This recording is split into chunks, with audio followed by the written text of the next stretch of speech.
going to share his page.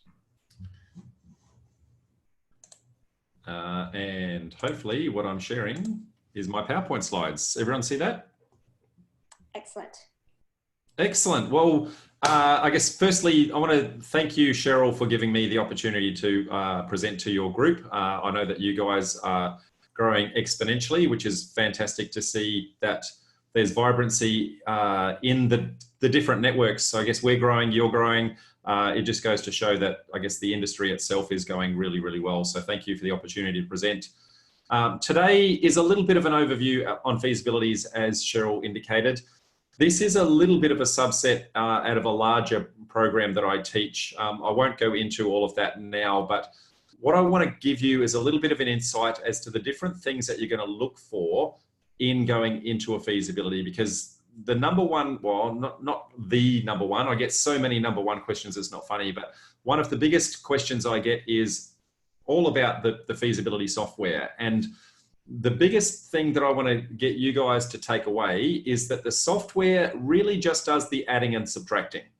There's actually a number of elements that go into it that really rely on your skills and your ability that, I guess, enable the correct data to go into the software.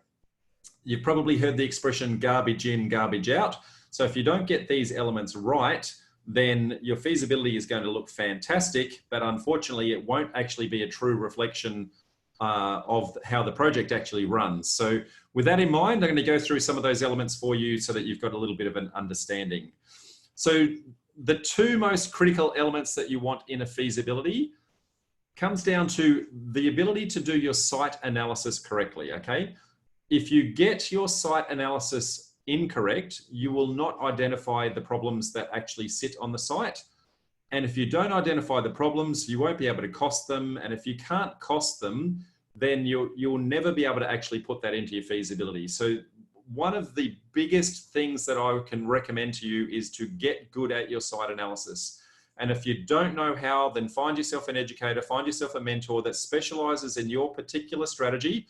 And there are so many different development strategies out there, it's not funny, but find the one that's going to suit your strategy.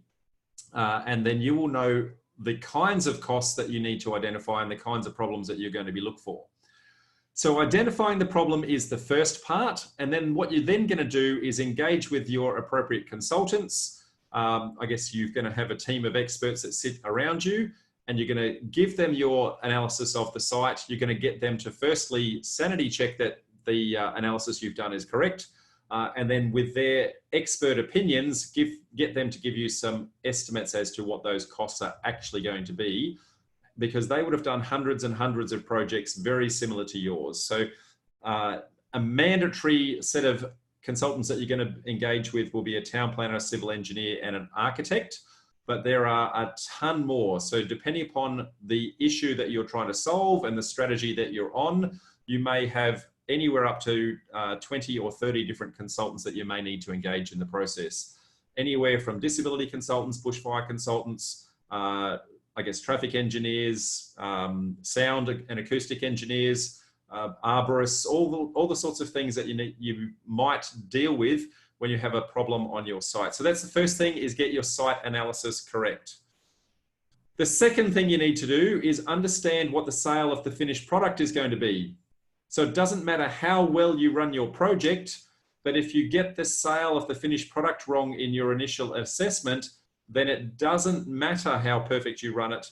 The project just won't be profitable because you got that wrong. And then a feasibility is really just the adding and subtracting of those two elements. Identify the problem, I guess identify the costs of those problems, what's it going to sell for, and then you just add and subtract doing that. And that sounds really simple, and because of that, that's the end of my speech. No, in reality, there's plenty more. I didn't want to psych you out that quickly, but there's plenty more that actually goes into it. So if we have a look at some other elements that you might want to be considering, okay? So other considerations, and this is going to be very subjective as you go. So the project timelines, okay? This is going to impact your holding costs. You need to understand how long it's going to take you to get your development approval. And that is going to be very subjective based on the council that you're dealing with, the kind of project that you're dealing with, and also the complexity of that, because some councils have a fast track process and others have a very slow and laborious process where you need to get feedback from the entire community and that sort of thing. So understanding just your development approval timeline is critical, let alone then I've got to actually go and construct it and then go and sell it at the tail end. If you don't understand those elements, that's really going to blow out your holding costs. So critical that you get that right. And with regards to the sale of the finished product, that comes down to how well you do your market analysis. Have you understood that the product that you're creating suits the demographic in the area? What is the supply and demand of those? All of those sorts of things are critical in that process. The next thing that you want to do is you want to assess multiple outcomes for the one site. There's always more than one way to skin a cat. And so when you're looking at your project, you may find that there are 3 or 4 potential ways to actually develop that. And you want to go through the different permutations of not just profitability, but the different permutations of timeline and complexity in that in order to determine which is your best outcome through a thing called highest and best use, which I'll touch on in a moment. Cash flow is king, okay? So it doesn't matter what the profit says at the end of the deal if you can't actually fund the deal as you go. So you're going to have a whole bunch of costs that you're going to have to cash flow as you go. So you're going to have to pay all of your consultants, pay all the application fees, all of that sort of thing as you go, pay for the construction. That's money that leaves your pocket through the entire process. If you don't understand that cash flow element of things, you may find that you may never be able to get to that finished product. And so you may have to consider, given the limited resources I've got in my cash flow, maybe I can't take it all the way through to completion. And so that's going to bring you back to, I guess, the previous step, which is multiple outcomes for the one site. So are you selling it development approved? Are you selling it with building approval? Are you selling it just with the civils in place and the subdivision done? Are you taking it all the way through to construction? They're all the different things that your cash flow may actually impact along the way. Now, where that comes down to is a terminology called highest and best use. So highest and best use is the maximum profit with the least amount of hassle in the least amount of time. Now, that is not always the maximum density of a site. And now allow me to explain what I mean by that.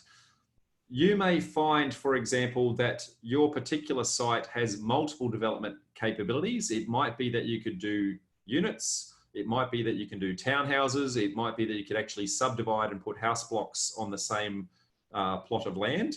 So if you do those permutations on each of those, you may find that the demand for units in the area is very, very low, which means that your timelines are going to blow out. The sale of the finished product is not going to be very high.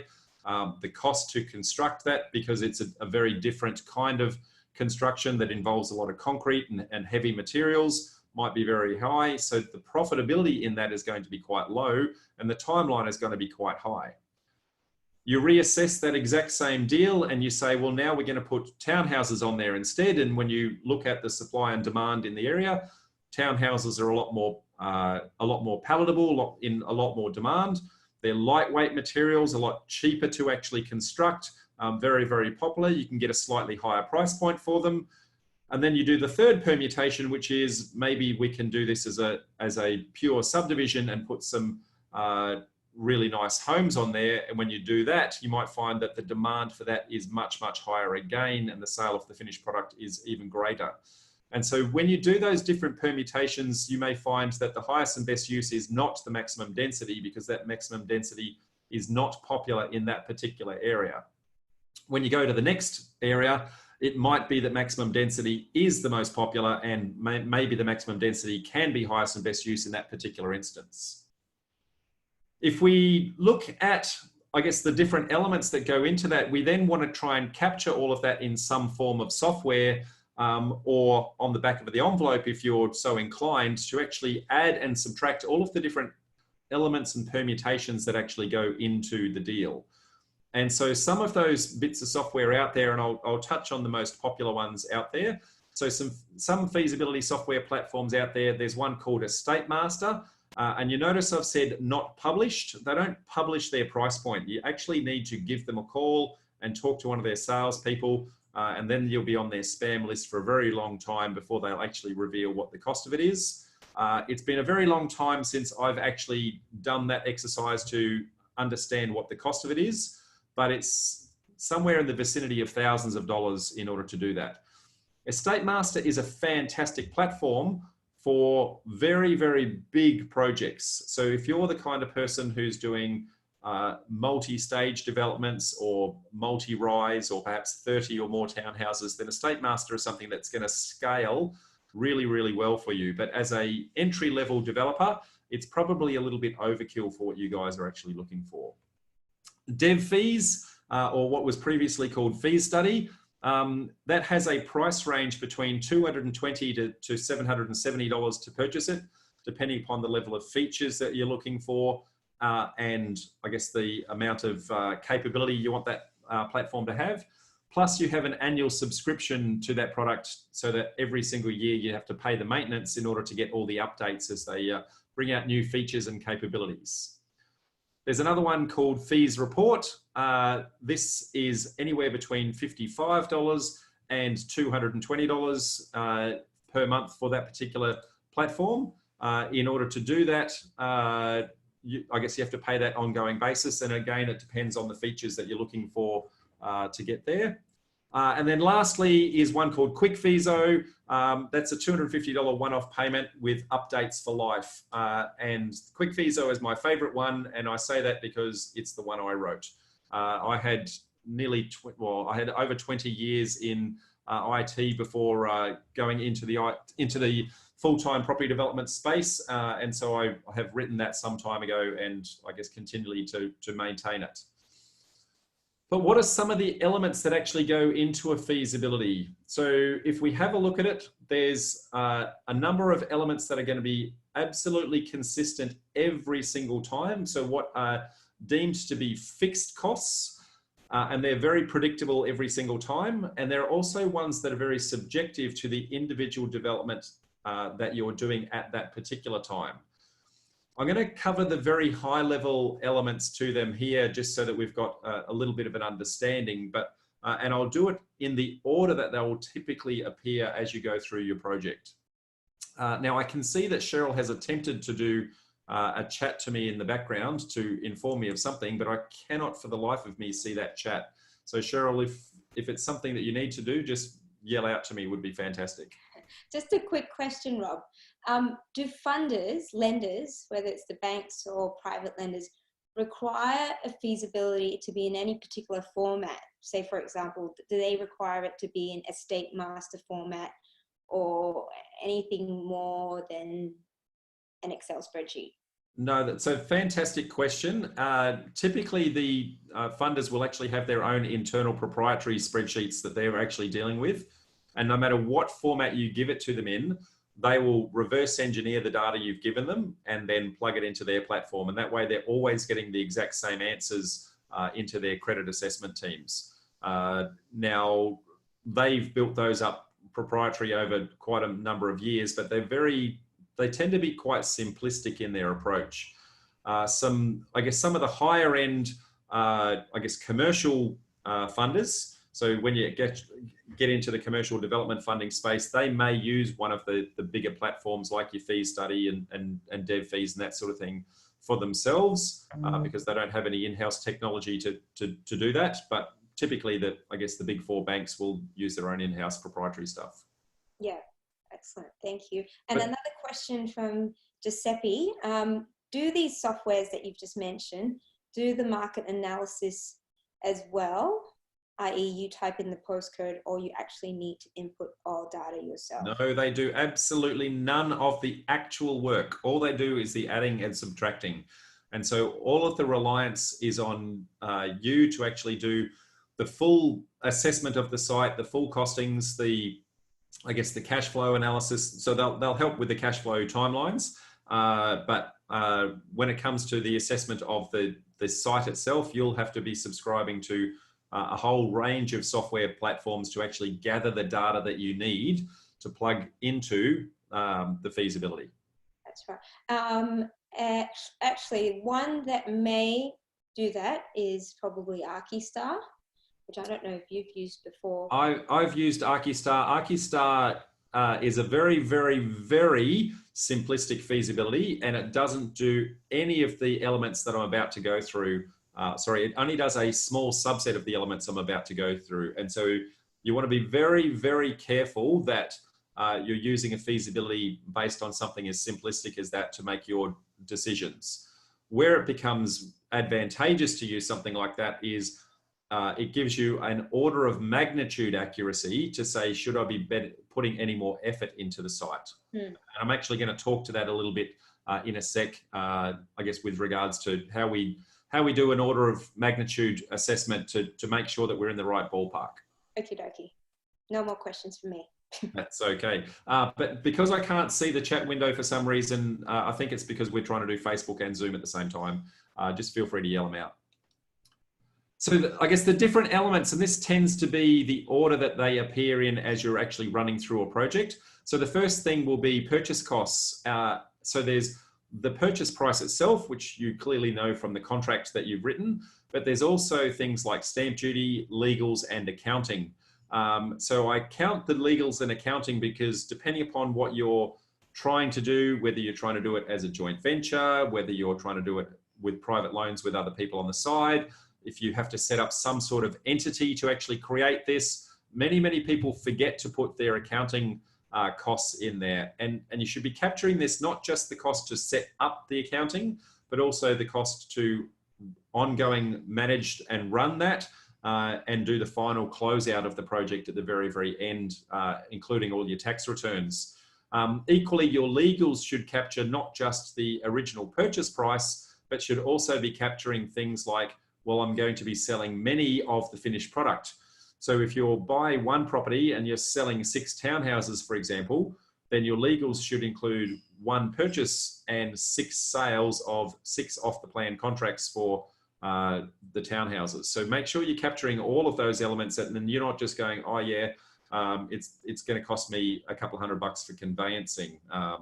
It can add up quite quickly when in looking at those things.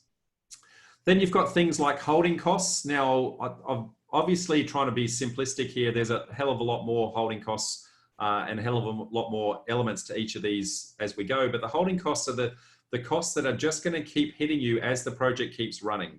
So you've got your rates, you've got your land tax, electricity, depending upon the kind of property that you might have. Maybe you've bought an existing complex, you might have some body corporate fees because you bought an entire complex you're going to knock down. All of those things kind of add up as you go, and the longer the project takes, the more that's then going to impact. There's also elements like land tax that are very subjective to the specific date that you actually own the property at. So, for example, not in every state, but in many states, land tax is calculated on a single day of the year. Do you own the property, yes or no? And so on the 30th of June, midnight, at the end of the financial year, if you own the property, you get hit with land tax. If you don't own the property, you don't. So if you happen to have finished the project inside a financial year, started it and finished it in 1 year, then you won't get hit by land tax. But if you are unlucky and you've signed up just before the financial year started, then as soon as you tick over, you get 1 land tax. And if your project goes for more than 12 months, you get another land tax. You need to make sure that you're very aware of that with regards to, I guess, the duration of your project. Next element would be funding costs. So there's application fees, valuer fees, interest. There's also things called line fees, which if you're going into the commercial space that you may need to consider. The bigger the project gets, the more your funding costs are actually then going to start to hit. So when you're small scale and you're doing residential, these costs may seem quite minor and insignificant, but as you start to scale your projects, your application fees can be in the vicinity of anywhere from $30,000 to $100,000, for example. Your valuer fees, the most I've paid for a valuation is around $30K in itself. And then your interest is then broken up into a line fee, which is you being able to reserve the money for the duration of the period, and then the interest as, I guess, the money as you draw it down itself. Then you've got your typical development costs themselves. So these are all the consultants that you're going to pay for in the process, the town planner, the architects, any application fees through to council, et cetera, et cetera. And until you actually get the development approval, and that may go back and forth a number of times if council are asking you lots of questions about your particular development, and you may have to re-engage your consultants many, many times in the process to answer council's questions and resubmit through a thing called an RFI, or request for information. So you need to make sure that you understand the complexity of your project to understand, is that going to be a quick approval process and not many questions come through, or is that quite a complex approval and you need to anticipate a little bit more budget for each of those consultants as you go. The next element would be, assuming you get your development approval and you're going to go through to some form of construction, whether it be constructing to subdivide the land or whether it be through to constructing some form of dwelling on the property, almost invariably you're going to have to do some civil costs. So you got water, sewer, stormwater, gas, electricity, driveways, all those sorts of things that actually go into feed and water the site so that it is able to live and breathe long after you've well and truly gone. Now, those costs are very subjective to the site itself, understanding things like the contours, which way, I guess, the property is sloping, where the services are they in your property, are they in the road network, are they in a neighbour's property? Those sorts of things can greatly impact those costs. And also the number of dwellings that you're actually creating and the additional demands you're supplying on the network. You need to assess whether or not the services that are already there that are owned by the utility provider, whether or not they need some form of upgrade in order to get there. And if you're going to do some of these projects out in, I guess, the fringes of the city, it may be that none of these services are actually there in place at all, and it's going to be you that installs all of them and actually plug them back in. So they can be very, very quite expensive in that process. Now, the next one would be building approval costs. Now, depending upon, I guess, the state that you're in, some of these terminologies will actually change, obviously, but building approval cost or construction certificate, depending upon where you're located, is taking the development approved plans that you got from council and then turning that into an engineering level drawing that gives you the level of detail that the builder needs to actually construct the dwelling. So it understands things like, what is the soil type that we're going to be operating on and constructing on, which impacts the kind of foundations and the depth of the foundations that you're actually going to be doing. It's then going to look at things like, well, what kind of, are we doing lightweight materials? Are we doing heavy materials? Are we constructing out of wood? Are we constructing out of steel? You know, what sort of steel, what sort of size beams are we needing in this? What are the specifications of the product that we're putting in place? It's going to look at things like your lighting, your electricals, your fixtures, your fittings, all of those sorts of things that are then going to have a stamped approval that says this is what the builder is actually going to build. Then you've actually got the construction costs themselves. So the builder will typically give you these in some form of breakout, but when you break it down, there's an insurance element that is compulsory to be paid that protects the ultimate owner of the property in case that building falls down. So it's a homeowner's warranty insurance that protects them. There's all the site prep work. So, you know, do they need to clean the site? Do they need to level it? All those sorts of things. Putting things like temporary fences on the property, portaloos, that sort of thing. And then you've got the different stages that you're going to be constructing. So there's the slab, the frame, the roof, lock up, all of those sorts of things, okay? And then the quality of the fixtures and fittings that you're actually putting inside the property will greatly impact the costs as well. So you can put very cheap tiles, you can put very expensive tiles. You can put things that look good but aren't very expensive, or you can go, I guess, the full tilt as you go. And something that many, many people forget about is all of the supplementary things that happen after construction that would get you to a point of this being I guess, a habitable dwelling. And that's things like putting driveways in, landscaping, fences, letterboxes, clotheslines, that sort of thing. So what is called a turnkey construction. Many people forget about that when they actually go out to tender for their construction, and they get this very wide cross-section of price points from their builders, because they're not all quoting on the same thing. Some of them are quoting at turnkey and some of them are quoting for just the dwelling itself. Then you've got all the authority fees and charges. So depending upon the state and the jurisdiction that you're in, sometimes they're called council contributions, sometimes they're called infrastructure charges, sometimes they're called headworks. I guess they're all the connection fees that you need to pay for and the taxes that are impacted by all of the different relevant authorities. Now, the last time I actually did a count of those, there's in the vicinity of 20 to 25 different taxes that you get impacted by different authorities at different stages that you need to try and capture. Then you've got the plan sealing process. Now, plan sealing is the very last step that you do before you actually get your titles.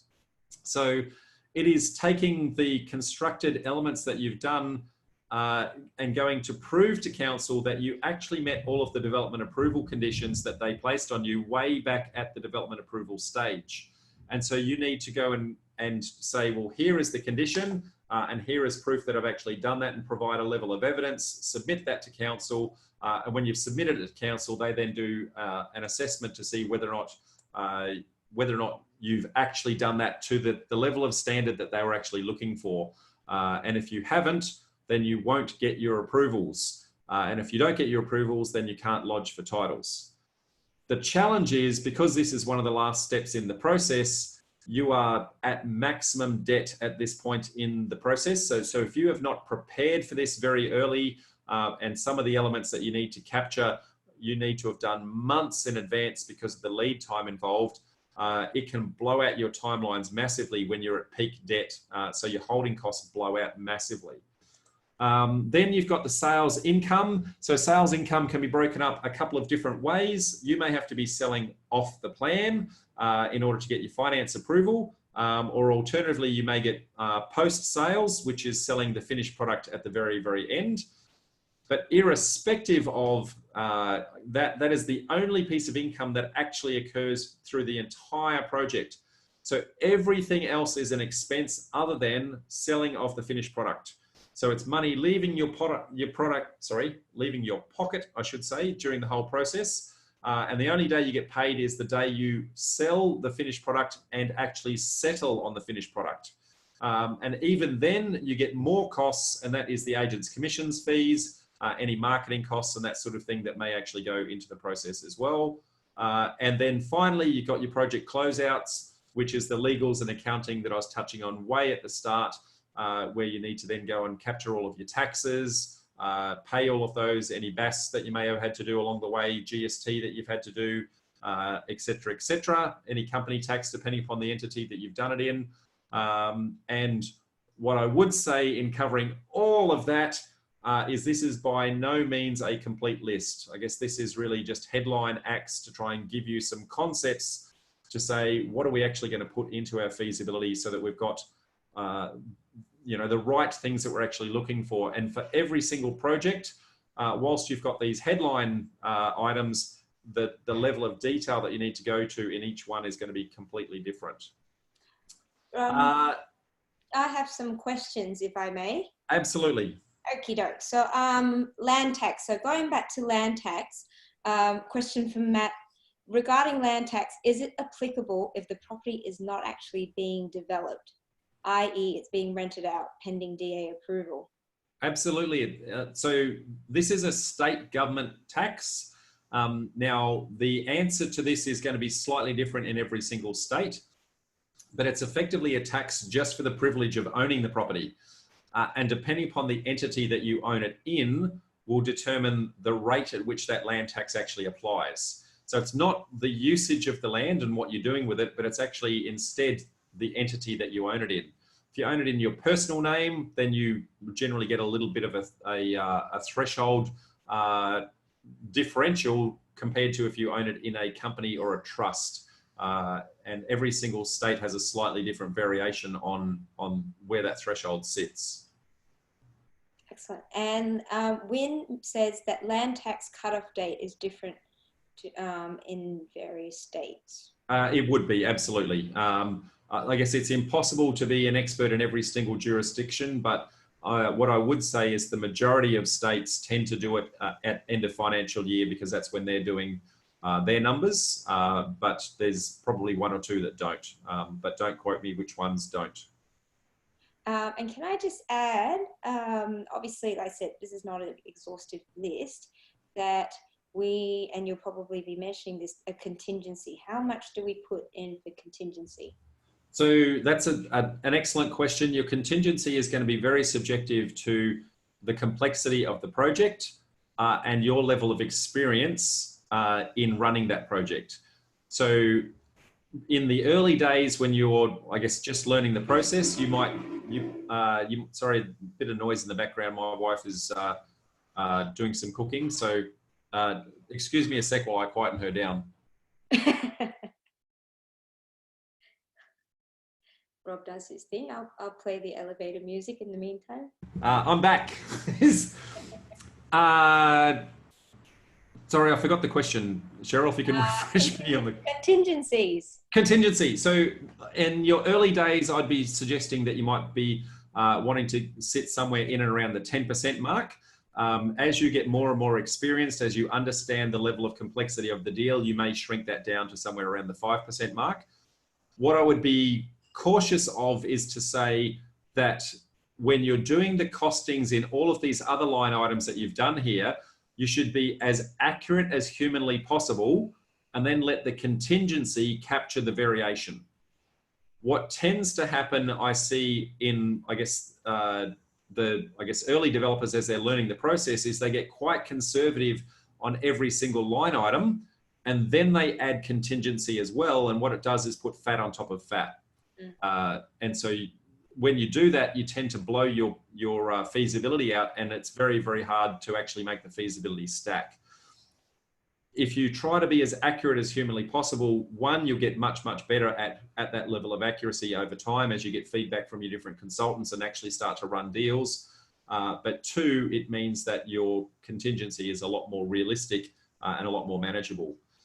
Now, while we're talking about the contingency, I consider contingency an absolute cost in the project, and I don't count it towards my profit.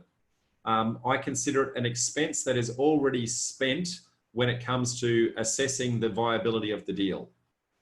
When it comes to the running of the deal, I do the exact reverse. I do everything humanly possible to never ever spend it, in which case if I don't spend it, then my deal becomes more profitable, I guess, just in the fact that I didn't spend the money. And so, you know, when you're looking at it that way, it makes it much more easy to compare, I guess, the profitability of a deal. Please don't ever consider contingency as a form of profit that's not yet spent.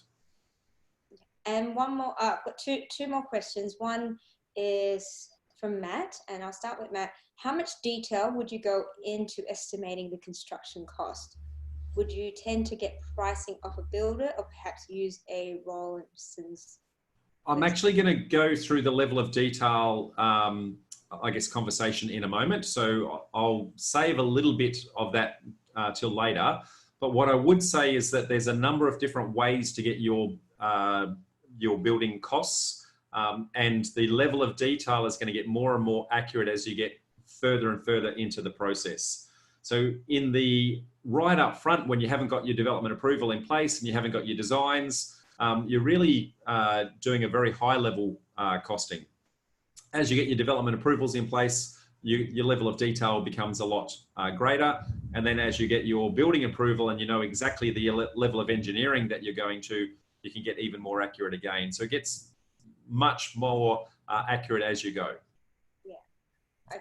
Now, I'm going to call out, folks, that we're having quite a significant thunderstorm where I am. I don't think the sound is coming through to you guys, but if for some reason I just suddenly disappear, it's because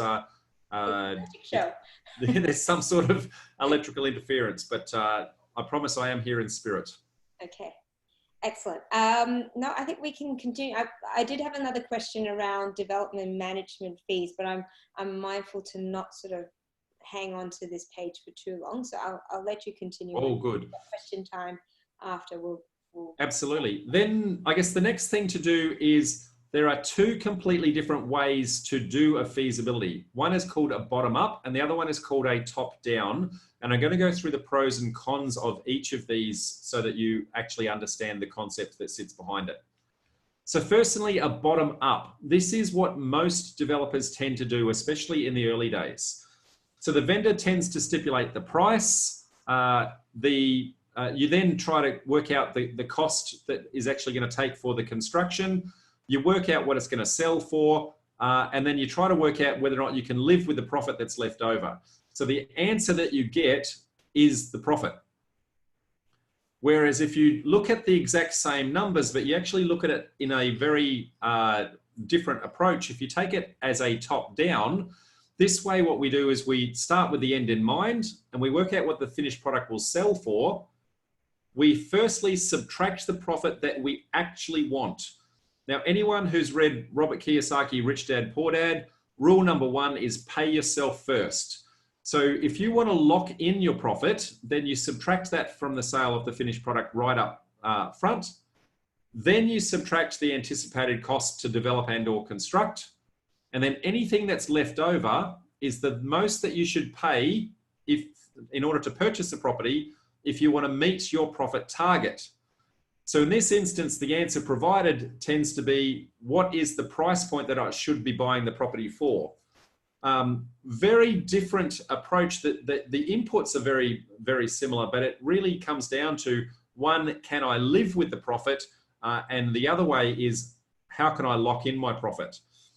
Now, with a top-down approach, what you're going to find is you'll probably throw more sites away because it won't meet the profit target that you really, in your heart of hearts, want to lock in. But when you do lock one in, let me reassure you that if you've done those costings right, you've pretty much guaranteed that you've got that profit at the tail end. Whereas if you do a bottom-up approach, you're kind of doing a, geez, I hope I got it right type scenario, because you're already squeezing your profit right at the very start. And so we want to make sure that we are comfortable that the profit that is sitting there is actually to the degree that you actually want. This touches on the previous question that we had next, which is the level of accuracy that comes into a deal. Now, I consider this very much a spiral. And as you get closer and closer to the center of the spiral, you're going to get more and more accurate in the process.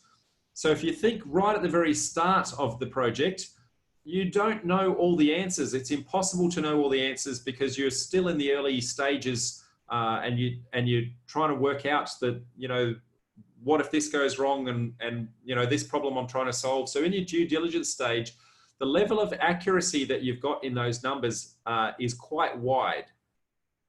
Now, as you go through to the next stage of the project, then you get your development approval. At this point, you get a little bit more certainty. So firstly, you know what your development approval costs have been, so they're pretty much already locked in place. And you also know the conditions that council are going to invoke on you in order to go and take the rest of it through to completion. So now you can actually start to cost things with a lot more accuracy. Then the next stage would be, well, we go and get our building approval. Now we know all of the engineering level details that we need to worry about as to, are we doing lightweight construction? Are we doing more traditional construction? What sort of fixtures and fittings are we in there for? How deep are the foundations and footings, et cetera, et cetera. And as you see, we get closer and closer into that center of the spiral. And the practical reality is that the only day that you are ever going to know the actual costs of the project is the day that it finishes. And that's the only day where every single cost has been locked in and the sale price is 100% locked away. And so what you need to do is get yourself comfortable with being uncomfortable.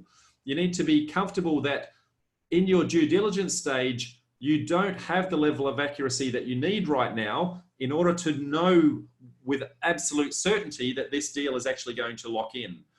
And so how do you know that you're within the right order of magnitude that you justify you want to go to the next stage? And that's really where your feasibility numbers come in, and how you actually approach the feasibility, that I think I do a little bit different to many of the other developers that sit out there. So as I said, the only time you know exactly the final cost is the day the project actually finishes.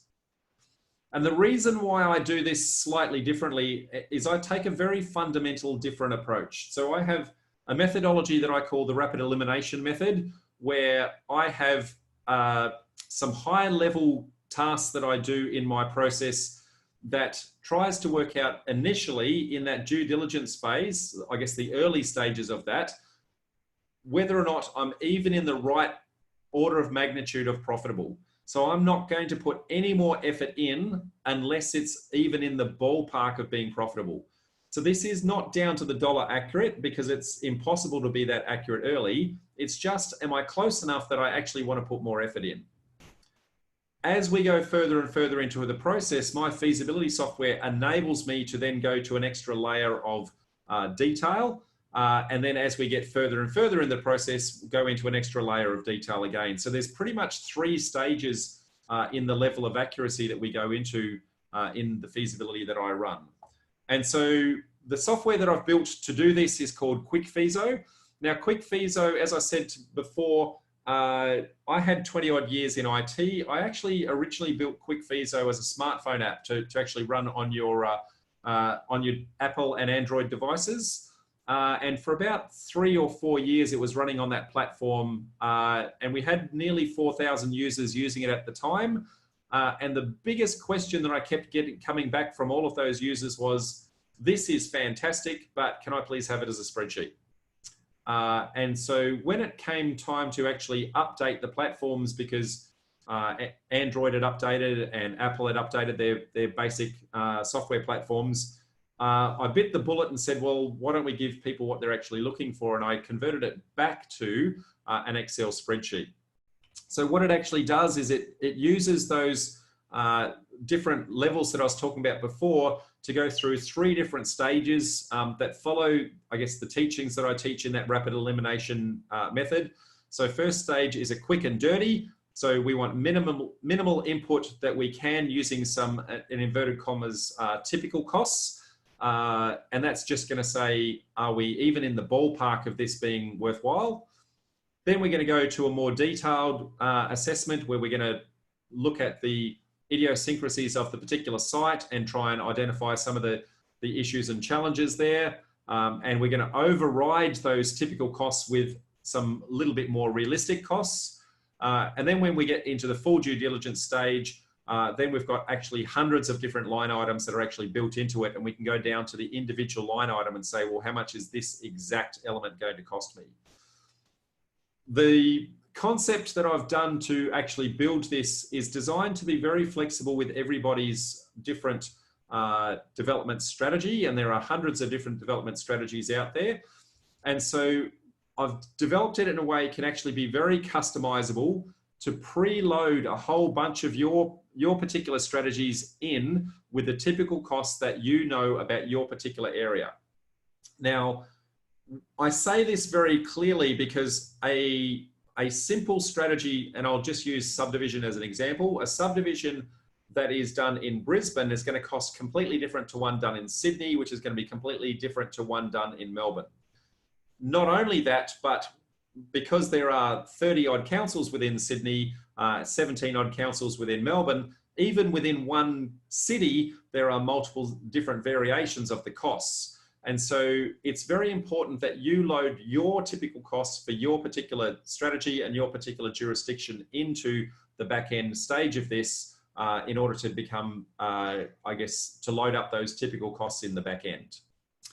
So having said that, I'm going to assume that everyone would actually like to see a little bit of a working example of how QwikFeaso works. Can I hear the crowd at this point? Yay, here we go. So as I said, it's an Excel spreadsheet. Now, before I go through how to use the software, what I want to do is just show you some of the back end side of things and the inputs that go into it, which when you load it up really quick, enable you to get those results very, very fast. Now, most of these are a one-time setup. And so there's, I guess, a level of instructions that I highly encourage all of us to read that go through how you should actually set up for your particular strategy in your particular area. So now knowing men out there, I'm going to be very sexist against my own kind. We tend to not read instructions. So please, please, please go back and actually read that. But what it basically says is if you go into all of these tabs that start with the word setup, you're going to set these up as a one-time configuration to make sure that it's actually going to capture everything that you want for you. So you see, for example, that we've got stamp duty. I have tried to have stamp duty for Queensland, New South Wales, Victoria, South Australia, etc., and all the different breakdown of those tables. And I've also got links to where those rates were actually published. So you can actually then go and check at any one point in time to see whether or not those rates have been updated, and just come in and update the relevant tables. If you're in New South Wales, you'd update that table, for example. Similarly, there's a construction cost table. Now, this comes back to one of the questions we had a little bit earlier. So depending upon the kind of dwelling that you're creating, so this is a house, these are townhouses, and depending upon the level of fixtures and fittings, we have a different hourly rate, a different construction per meter rate that would actually apply to the dwelling. And then we have some regional variations that then apply to that, that depending upon the market cycle, will show you that, you know, in Adelaide, for example, if you're at the low end of the cycle where builders are not very busy, you're going to get the low end of the price point. And if you're at the high end of the cycle where builders are very, very busy, you're probably at the high end of the range. So this is a multiplier that applies to these rates that sit up here. Now, these are posted by BMT quantity surveyors. I don't take any ownership of these rates at all. This is a quantity surveyor who does thousands and thousands of quotes and estimates for construction cost along the way. So they've said these are the typical rates that apply. What I then do is, using these rates, knowing the particular strategy that you're doing, what you can then do is set up the kinds of dwellings that you would typically be creating in your strategies. So you're going to say, for example, you're going to give it a descriptive name. You're going to say, well, what is the size of the dwelling in a per square meter rate, whether or not there's any balconies, whether or not there's any basements. And then you're going to use this little drop down that's going to pull from the table that sits behind here to actually pull the appropriate rate in. If your council has some charges that apply to that, then what would be those charges to create that dwelling, and whether or not creating this dwelling actually is a GST applicable sale. Based on how you answer that, then you will actually get a typical cost to construct that, both ex-tax and inc tax, depending upon how you prefer to calculate that out. Then this is where the power comes in. So your typical costs. So in each of these columns here, you can put a descriptive name, and this becomes your different strategies and different scenarios that you might have for your particular strategy. And so this particular column here, I can see that for all my legal and accounting fees, so my purchase costs may have a particular cost. And as I go down, you'll see that all of these different individual line items, for some strategies, there is no cost, and for other strategies, there's a significant cost, and I can vary that every single time. These costs become your typical costs that you're then going to be using when you're actually doing your feasibility itself, okay? And so it's important that you get to become an expert in your particular strategy, an expert in your particular area, so you can work out what these typical costs are going to be. And then when you actually go and do your feasibility, it then just becomes a drop down to choose that strategy name, for example. Now the results then, I guess, populate themselves in a nice, easy to read format that is something that you can then take to your finance people, that breaks it down into very high level areas. And then there's the actual feasibility itself. So everything that was prior to that was really the back end setup, so that you can then see very quickly how we come to results so quickly, and whether or not we've got the right order of magnitude right up front.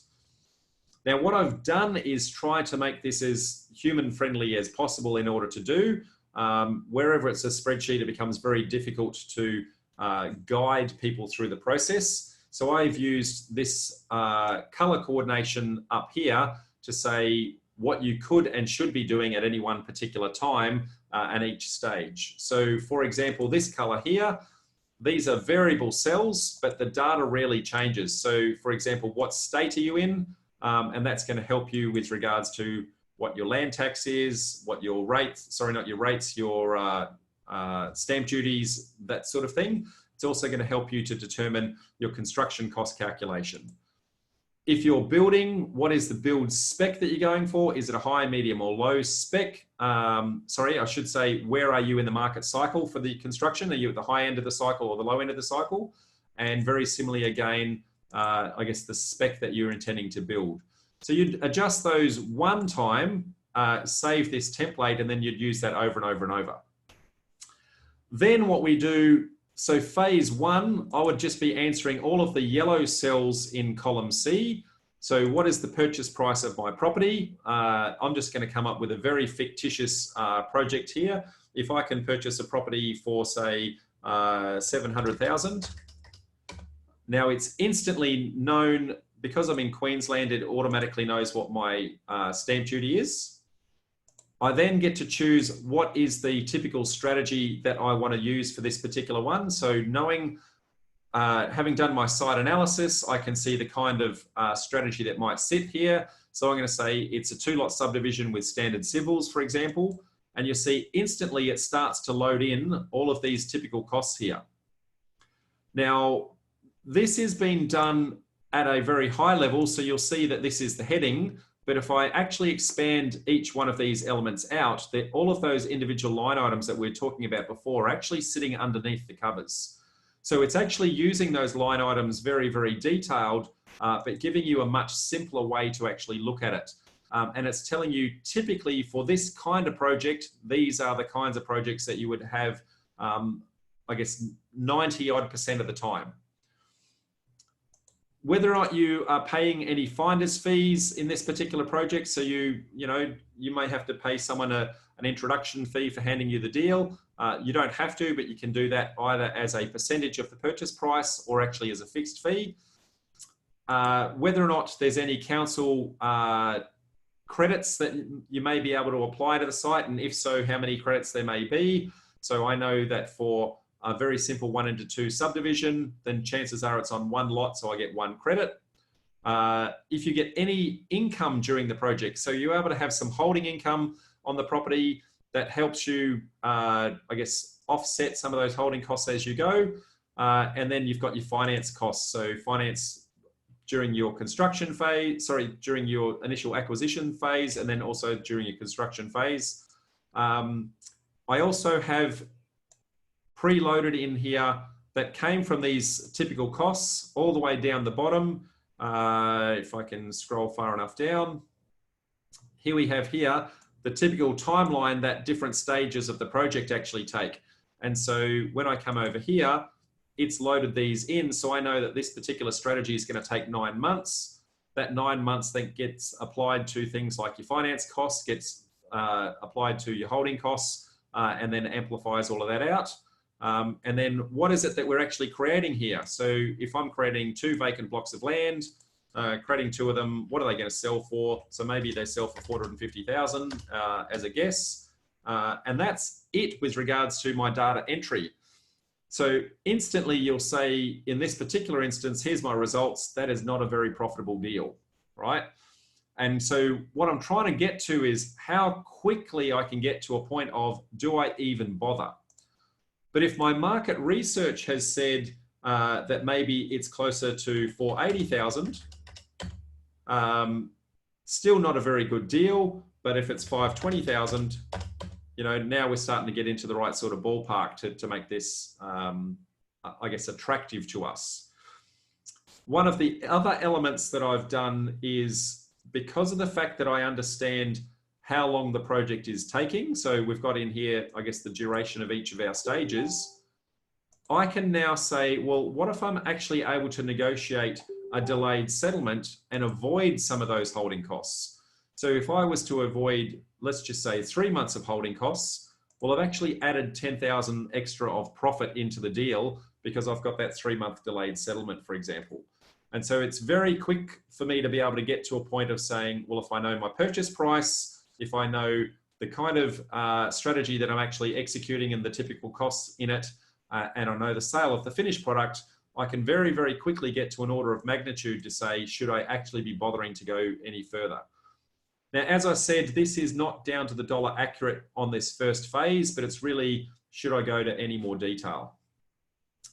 If we then go to the second phase in analyzing it, now we're going to start to look at individual sections and say, well, knowing the complexity of this particular project, I don't think that my development approval is going to cost me 13,000. I think it's going to be something closer to 25,000.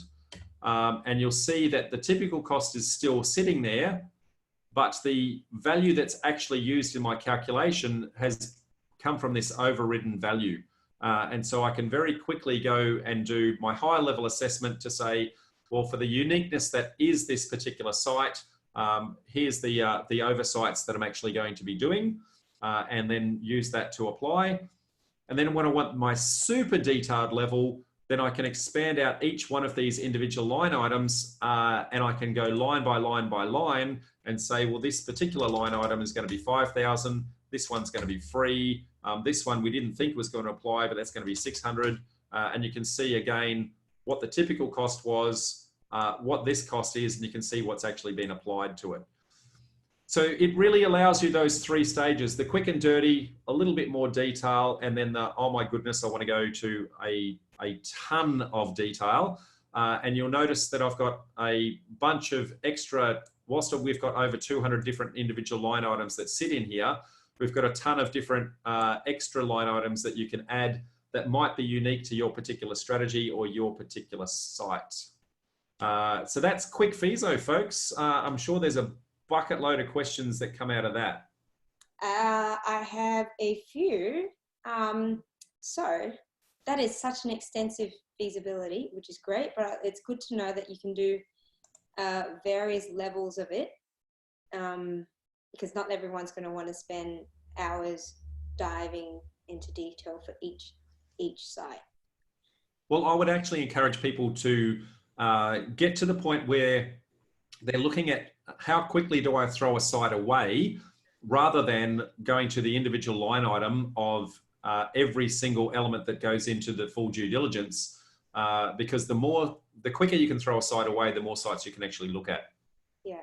And also I know that you stress the importance of focusing on three suburbs, 3 strategies as well. So not quite right. So 1 strategy, 1 council, 3 suburbs. That. which means that you should be quite focused on your numbers anyhow, and there should only be a few things to change in your feasibility to get it to a point where you go yes or no. Yeah, and I guess that really talks to the methodology that I approach, which is to try and break it down to its purest, simplest form. A number of people will look at a ton of different strategies. And so one day they're looking at subdivisions, the next day they're looking at renovations, the day after that they're looking at townhouses, and they become a jack of all trades and master of none, and they burn a lot of energy trying to actually become experts in each of those areas, and they never actually get the traction because it takes so much time to become an expert. Even if they do lock down a single strategy, they then tend to jump around between different council jurisdictions. And the reality is there's 537 different councils. And so even if you stick to one strategy, there's 537 different rules in how you apply that one strategy. And so that's why I try to get you to simplify it all the way down to say, pick your one council, so your one strategy and the one area, and you have one set of rules to learn. And that then helps you to become that area expert. By becoming the area expert, you can then start to analyze all of your suburbs to determine which suburbs are actually going to be profitable for your particular strategy. because every strategy works, but it doesn't work everywhere. And so we want you to narrow that down to say, well, where are the suburbs that are highly profitable and have a high number of opportunities that actually sit in it, which is why we say lock it down to three suburbs to start with, because the reality is you only need one deal to succeed. And if we can get you to narrow down like that, you become inch wide and mile deep. And so the level of knowledge that you get is, I guess, exponential compared to if you try to stick to that jack of all trades, master of none approach. Sure. Another question from Malika. In your experience, how reliable are the BMT rates? I'm going to say they are conservative. And that's the reality of it, because they don't want to be held accountable to, I guess, somebody saying, well, why couldn't I get this rate? Having said that, they are realistically conservative. So you can absolutely do better than what they promote, without a doubt. But if your feasibility is based on those conservative numbers and it shows profitability, then the chances are you're going to be able to squeeze that a lot harder when you actually get to the point of taking it through to construction. And those rates that they quote are also full turnkey costs. So they include all the things like driveways and landscaping and letterboxes and clotheslines and all those elements that people tend to forget to actually put in. So conservative, but they're certainly I rely on them, and I'm happy to. So. And another question from me is around finance cost and interest rates. So this is one where, there maybe if you're doing residential lending, it's going to be a certain rate, and if you're doing commercial lending with the big banks, it's another rate. And then if you're doing private lending, what's sort of the breadth of interest rates people can sort of expect? Anywhere between the high 3s and the low 30s. And 30s because it's? Well, it comes down to, if you're able to stick to residential lending, which is only going to apply for your small scale developments, then you're going to be able to get, I guess, the low 3s, 4s and 5s. The challenge with that is that most banks are expecting those loans to last for 30 years. And when you, on day one, knock down their security and knock the house over, and go to apply to them to say, hey, I'd like your approval to subdivide this property, or add these extra dwellings on there that you've never disclosed to them up front, they can actually get quite upset in the process. And they can either ask you to repay the loan in full right up front because you misrepresented the loan, which I've seen done, or they will potentially get to a point where they say, well, we just won't lend to you again. So then next time around, you have to go to a different lender. So you have to make sure that you have a development-friendly lender up front. That's the first part. Yeah. And the development-friendly lender needs to be able to consider that land in itself is security, because at some point in time, you're going to have, you are highly likely to have vacant land sitting there because you've knocked down the existing house in order to construct the new something. Many of the banks don't like vacant land as security because it doesn't actually generate income. And if you go broke at that point in the project, they're stuck with something that doesn't generate income. So their holding costs become quite high. Mm.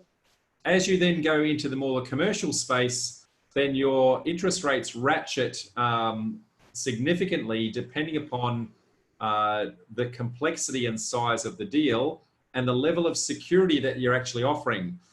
The difference, though, is that the commercial guys are very much aware of the fact you're going to be developing, and they factor that into their risk profile. Whereas the residential guys didn't factor that into their risk profile because you didn't tell them that you're actually developing.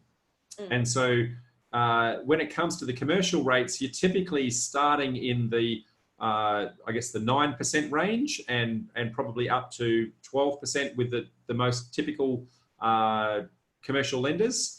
But as you try to get things like mezzanine finance and the like, or equity finance, then that starts to ratchet because you've got less equity in the deal. And so somebody's taking a risk position in your deal. And that's where it starts to get to the 20s and 30% mark. And then if you go into private finance, being individual high net worth people who might do a JV with you, then it turns into a profit split type of scenario. Yeah, so it's important that people understand what sort of funding structure that they're implementing in their deals.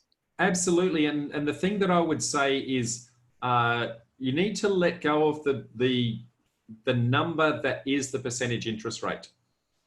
Instead, what you want to do is have a look at the dollar cost that costs you over the duration of the loan, and could you do the project in any other way without paying that dollar cost. And if you consider it as a cost of doing business, instead of, hey, I know that there's better rates out there, you'll sleep much better at night, and you'll be able to actually execute deals that other people can't, because you're looking at it as a pure numbers side of things.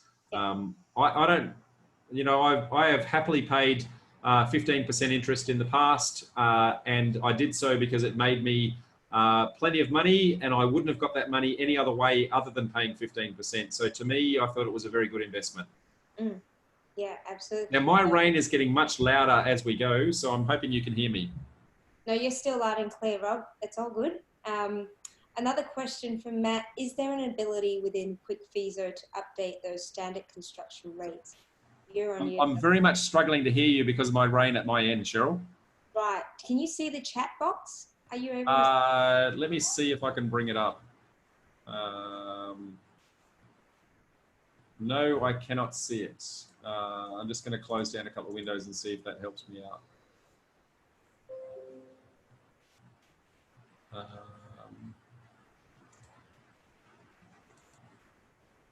No, I cannot. Here we go. Got it. Yep. Is there an ability within QwikFeaso to do a cash flow analysis? The answer is no. It's not really intended for really complex projects. It's really intended for the much more simple style project that actually sits out there. The cash flow analysis side of things, you tend to be more when you're doing your much larger projects. I'm going to say it suits anything that is probably 10 townhouses and below. If you're doing anything bigger than that, then you probably want to scale to, I guess, some of the more commercial software platforms.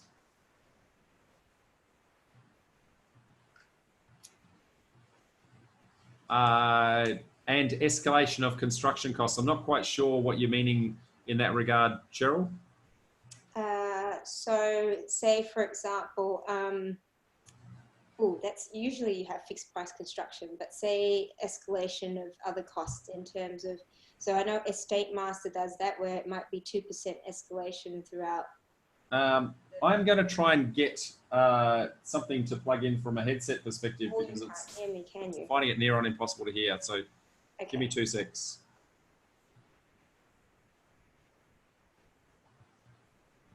Do you want to try again? Okay. So we were talking about escalation of costs. Can you hear me? Not really? Yeah, I can't hear it all. Right. Next question. We'll address... I have a plan B.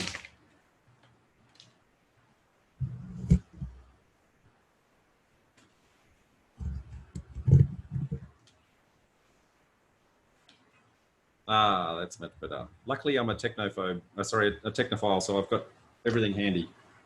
Technophile. Okay, so what was the question again, Cheryl? Does QwikFeaso allow you to, and I'm thinking that probably not from what you mentioned before with the cash flow, escalation of costs. So say, for example, with Estate Master, and I think even with Fee Study, you can escalate costs at, say, 2% per annum or whichever. And similarly with price, with revenue as well, you can escalate that. I think what you're trying to refer to there is the fact that over time, I guess the cost of money is actually changing, and you're accelerating with that. Is that what you're talking about? Yeah, that's right. Okay, so no, it doesn't go into that level of detail. It is really intended to be, and hence the name QwikFeaso, it is meant to be a decision-making point to say, should I be putting more effort into this, rather than, I guess this is the one and only answer that I'm going to need, especially when you go to the bigger projects. It's trying to get you an answer in 30 seconds and not in 3 days. And probably for projects that will take, say, no more than 2 years? Yeah, correct. Yep. Yeah. So all of those other platforms, you need to enter everything every single time. And so you're going to spend hours and hours and hours loading those up to try and get to the point of actually doing the feasibility. Whereas, as you saw with mine, I can actually get an answer in seconds. Yeah. So it's not down to the dollar accurate when you get it in seconds, obviously, but it's giving you an order of magnitude to say, should I be bothering to put any more effort in?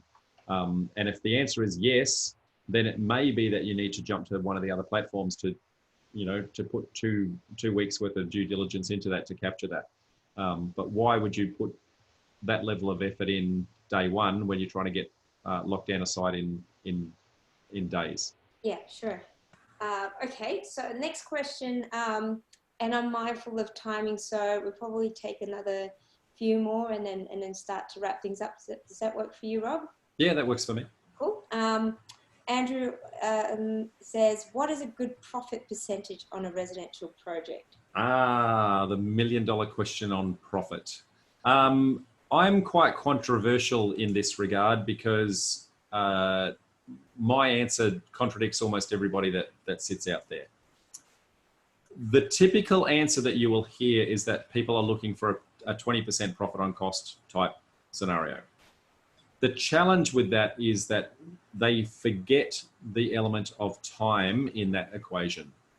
And so they typically are talking about a project that takes around 2 years. So it's a unit or a townhouse type strategy. And when you actually annualize that return, that 20% profit on cost on a 2-year project ends up to be about 10% per annum. My take on it is to say, well, I would much prefer to compare projects on that annualized basis, no matter what level of complexity it is. And I look for a 15% annualized return. And so if I'm doing a project that takes 3 months, and there are projects out there that take 3 months, if it gets me a 7% return in that 3 months time, if I annualize that, that's a 28% return. That's a fantastic level of return. That means my money is working super, super hard for a very short period of time. It also means that if I've got 2 projects that take a different duration, I'm not looking at the dollar return. I'm looking at that annualized return to work out how hard my money is actually working. And so I can compare a 12-month project against an 18-month project and determine whether or not one is, I guess, the highest and best use of my money. Okay, so I hope that answers questions there. But if you're, I mean, because typically as well, I mean, people looking at profits, they might go from 20, 25%, but we also have to look at the like you said, the internal rate of return of that. Yeah, it's a simplified way of doing an internal rate of return because a true IRR is a very complicated mathematical equation. Okay. Any other questions before we start to wrap up? Yes. It's been an hour and a half of talking feasibilities. Oh my goodness. All right, Rob. Well, I think that's been a whole heap of information. I think it would be very helpful if anyone wanted to find out how to not use QwikFeaso, but even access and purchase QwikFeaso. How can they do that, and where do they need to go to? So I've given you a couple of links, Cheryl, that you can, I guess, paste into Facebook because I can't access the Facebook Live from here on Zoom. But I guess QwikFeaso we sell for $250.